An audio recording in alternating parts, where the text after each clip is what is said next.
belajar, apa kabar? Bertemu lagi dengan Kak Ramadhani dalam pelajaran Ilmu Pengetahuan Alam. Kali ini Belajar Yuk akan membahas sistem pencernaan manusia.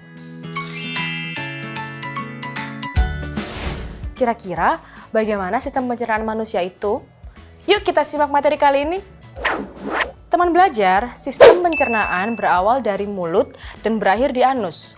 Ada dua macam proses sistem pencernaan, yaitu secara kimiawi dan secara mekanik. Yang pertama, secara kimiawi, ialah proses mencerna makanan dengan menggunakan enzim yang akan menghancurkan ikatan-ikatan senyawa kompleks yang ada dalam makanan tersebut. Enzim ini dibutuhkan karena ketika makanan masih dalam bentuk utuh, maka senyawa di dalamnya membentuk molekul kompleks seperti karbohidrat, lemak, protein, dan asam nukleat. Kemudian yang kedua, secara mekanik, ialah proses mencerna makanan dengan mengunyah dan ditekan hingga menjadi seperti bubur. Lalu bagaimana dengan organ-organ yang membantu kita mencerna makanan? Organ-organ dari sistem pencernaan tersebut diantaranya ialah mulut, kerongkongan, lambung, usus halus, usus besar, hingga anus. Nah, sudah tahu kan macam-macam proses sistem pencernaan? Sekarang kita bahas satu persatu prosesnya. Mulai dari rongga mulut. Di rongga mulut, makanan dihancurkan secara mekanik oleh gigi dan lidah. Secara kimiawi, enzim di dalam ludah yang dihasilkan oleh kelenjar ludah mulai memutus rangkaian-rangkaian polimer di dalam makanan menjadi halus. Setelah itu, makanan akan terdorong masuk menuju kerongkongan yang merupakan proses pencernaan kedua, yaitu proses menelan atau propulsi. Di kerongkongan, terjadi proses menelan makanan yang secara tidak sadar dibantu oleh gerakan peristaltik.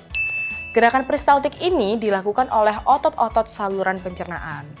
Gerakan peristaltik ini sangat kuat dan mampu melawan gaya gravitasi loh. Hal ini memungkinkan untuk tetap bisa menelan makanan sambil bergelantungan di atap. Tapi ingat ya teman belajar, hal ini tidak disarankan. Lalu makanan bergerak ke lambung. Di dalam lambung terdapat asam lambung yang berfungsi sebagai proses kimiawi dan terdapat juga proses mekanik yang terjadi di lambung.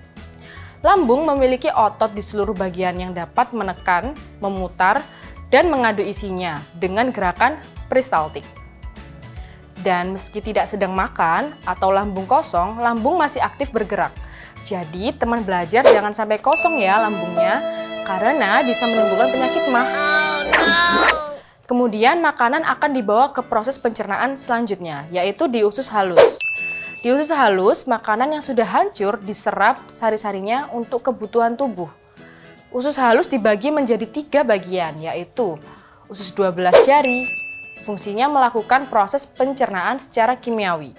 Usus kosong, yaitu merupakan bagian yang pendek dari usus, sebagai tempat penyerapan sari-sari makanan. Dan usus absorpsi, merupakan bagian terpanjang dari usus, tempat terjadinya penyerapan zat-zat khusus atau vitamin.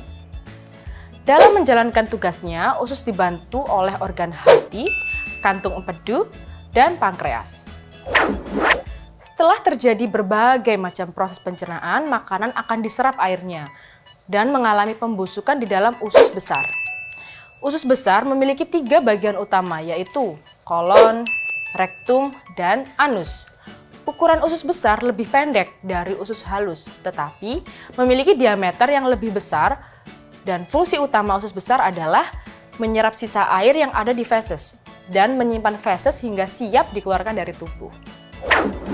Usus besar memiliki perbedaan juga dalam mencerna makanan, yaitu menggunakan bakteri yang mencerna kim dengan ribuan enzim dan akan menghasilkan vitamin penting serta asam lemak.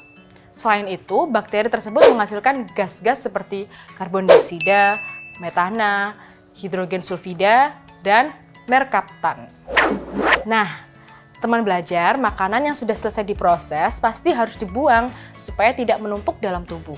Maka dari itu, anus menjadi organ terakhir untuk membantu pembuangan sisa makanan atau defekasi. Teman belajar, Kak Ramadhani sudah menjelaskan tentang sistem pencernaan. Sekarang coba teman belajar mengingat kembali dengan menjawab soal pertanyaan yang ada di samping ini.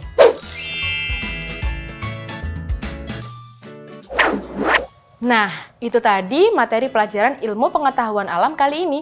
Jangan lupa kirimkan jawaban kalian melalui kolom komentar di bawah ini ya. Kak Ramadhani pamit, kita bertemu lagi di kelas yang lain. Sampai jumpa teman belajar.